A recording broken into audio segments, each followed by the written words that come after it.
तुझ्याशी माणसा समवागणे हीच आमची प्रार्थना.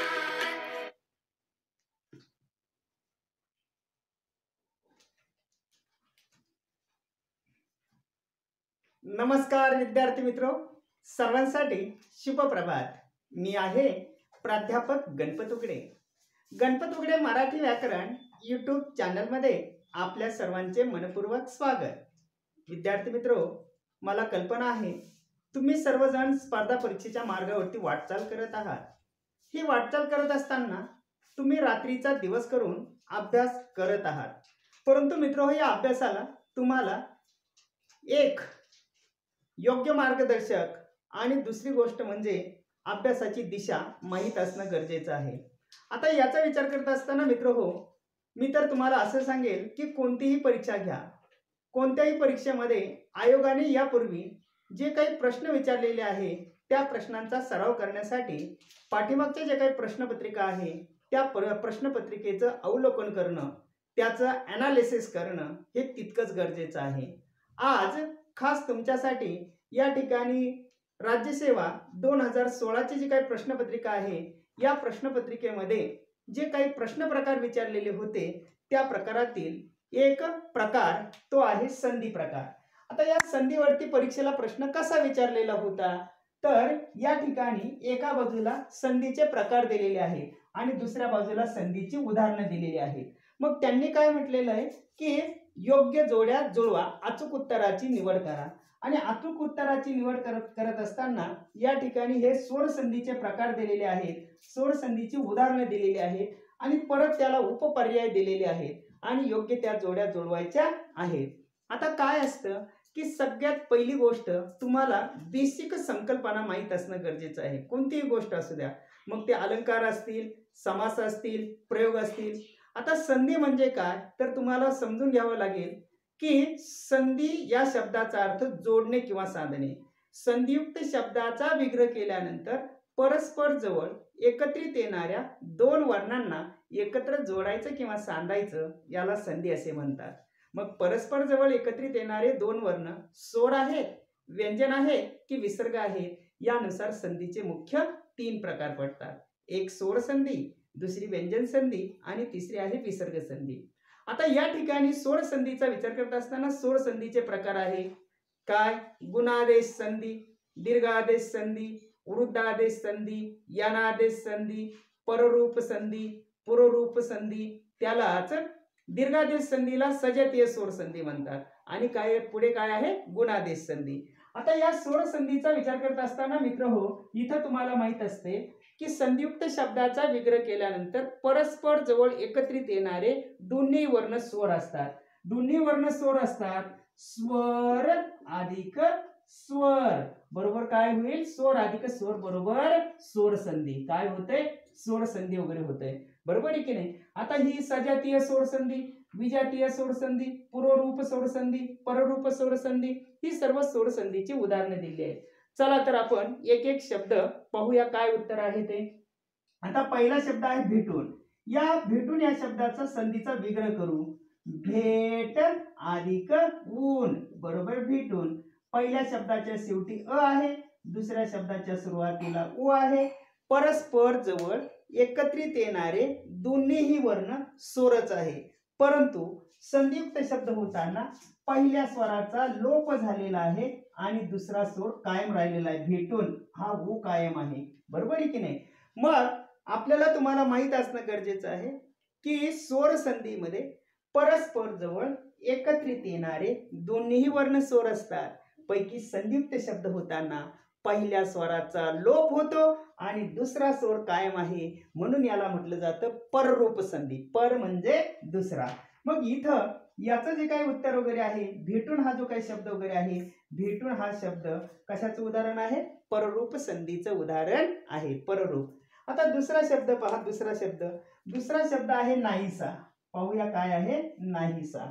आता इथं पाहूया नाहीसा कसं विग्रह होईल त्याचा, नाही अधिक असा बरोबर काय झाला नाहीसा, नाही अधिक असा बरोबर नाहीसा. आता इथं पहिल्या शब्दाच्या शेवटी ई आहे आणि दुसऱ्या शब्दाच्या सुरुवातीला अ आहे, बरोबर आहे की नाही? आता याचा जर विचार वगैरे केला तर परस्पर जवळ एकत्रित येणारे दोन्ही वर्ण स्वरच आहे, पण संयुक्त शब्द होताना पहिला स्वर कायम आहे आणि दुसऱ्या स्वराचा काय झालेला लोप झालेला आहे। जर पहिला स्वर कायम असेल, दुसऱ्या स्वराचा लोप होत असेल तर त्याला म्हटलं जातं पूर्वरूप संधी।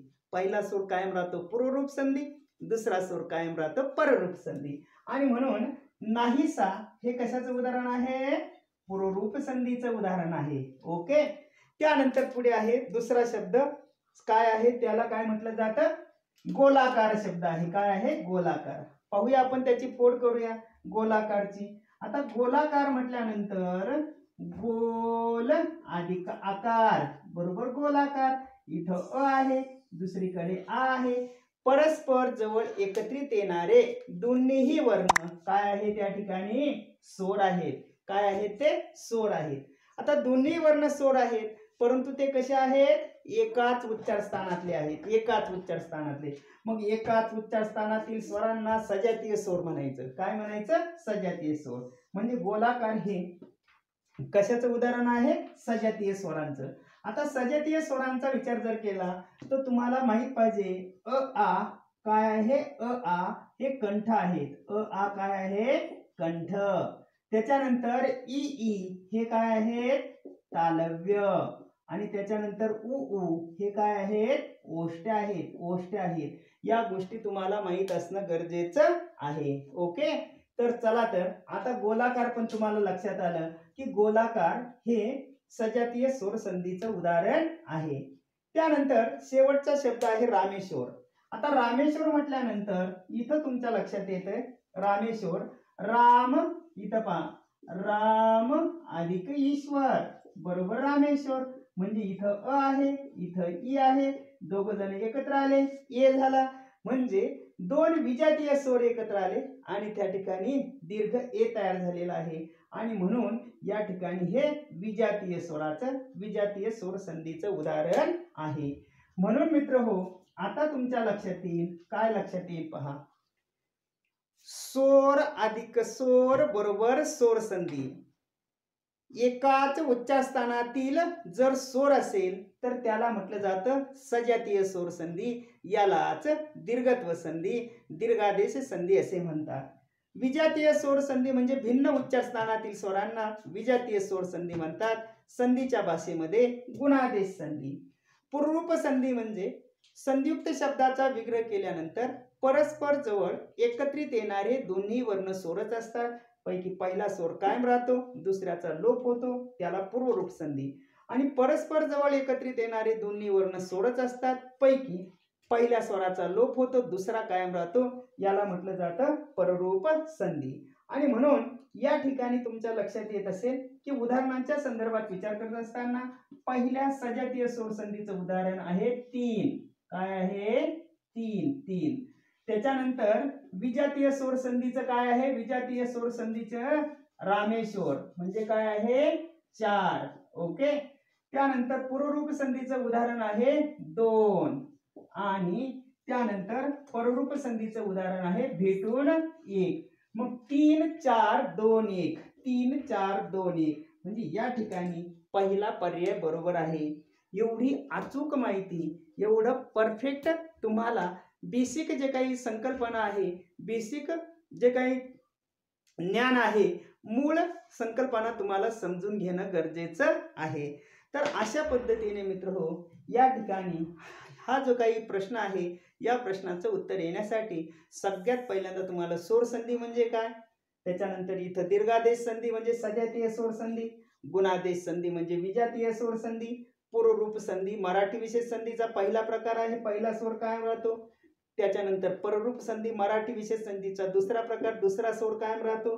हे सर्व प्रकार तुम्हाला समजून घेणं गरजेचं आहे।